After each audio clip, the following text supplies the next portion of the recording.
After World War I, passenger service was in great demand around the United States. Most troop transport ships and other vessels that helped the war effort were converted back to ocean liners. The idea of bringing back more revenue and passengers brought an idea for the famous designer Frankie Kirby to design two new ships, the Greater Detroit and the Greater Buffalo. The two new ships were to be larger than its predecessors, the City of Cleveland III and the City of Detroit III. The ships were built in American Shipbuilding Company in Lorain, Ohio. The ships still to this day are the largest true sidewheelers in the world, breaking over 535 feet in length and almost 100 feet wide. The cost of these vessels were $3.5 million, or $50 million in today's money. Over a year later, the Greater Detroit was launched in September 15, 1923, while the Greater Buffalo was launched just a year later. On August 24, 1924, the Greater Detroit began its maiden voyage from Detroit to Buffalo, moving City Detroit III to the Buffalo and Cleveland route. 1 year later, after Greater Detroit's maiden voyage, the Greater Buffalo began its maiden voyage, reversing its route from the Greater Detroit. Both ships' top speeds were 21 knots, or 24 miles per hour. Both ships' luxuries included air conditioning and movie theaters. Not only were these ships luxurious, they were also the safest ships on the Great Lakes.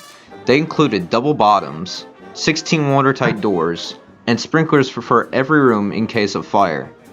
While these ships were proving quite popular in the 1920s, the ships fell through hard times.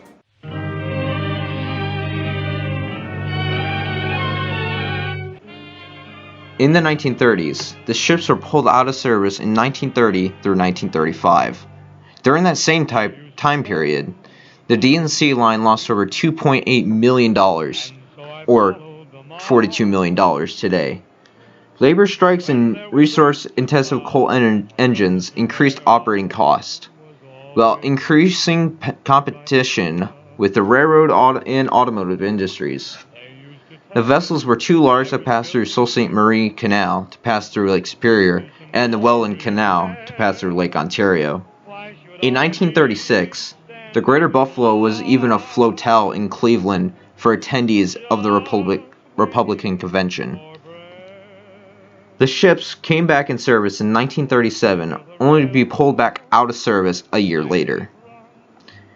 In 1939, the two ships were once again pulled back in service.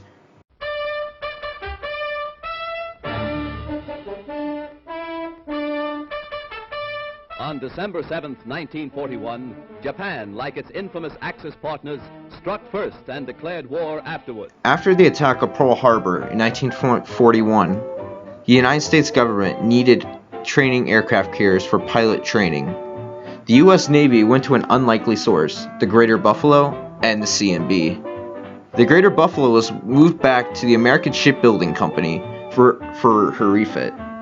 Most of her superstructure was moved to be replaced with a steel flight deck. On May 8, 1943, the Greater Buffalo was commissioned to the USS Sable.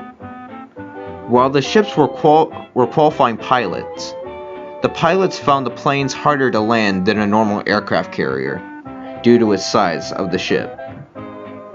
At the end of World War II, the USS Sable was decommissioned. The Great Lakes Historical Society had thought on making the USS Sable a museum ship in Put-in Bay, Ohio. However, the idea failed, and the vessel was sold for scrap in 1948 in Hamilton, Ontario. Switching to the Greater Detroit side in the war effort, the D&C line was, despite the union labor strikes and laying off workers, gas rationing gave a little hope for the company to keep it on its feet, but soon later would face more problems. After World War II, the D&C ships were getting too expensive to operate and facing environmental problems with the city of Detroit.